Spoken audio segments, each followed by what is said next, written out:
Buongiorno, dobro jutro, guten Morgen, bom dia. Impensai-se sempre dice che nos dicevano i vecchios, non è mai un mal che non sedi un ben. Sicché chi giovani aveva della Trieste all'università, era in stazione a Udin e per spleris che sono lì in stazione hanno detto che il treno era tardi, 3/4 d'ora di ritardo.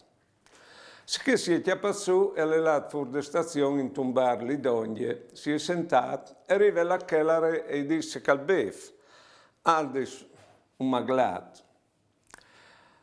E arriva col maglat e mi contava io questo, no? Hai veduto che era tanto imbranato che mai che il può giovane ha detto. E gli hai domandato, troppo zucchero calmetto? Doi sedonins, l'ha detto lui. E gli hai chiappato e messo il zucchero e anche mi si è dato il caffè maglato. Che lo ha bevuto, l'ha detto grazie e dopo gli ha domandato il numero di telefono. Sapevo che si sono sposati, che due lì, sì, e io concludeva, benedetto che il treno che gli era in ritardo, non è mai un mal che non sia di un bene.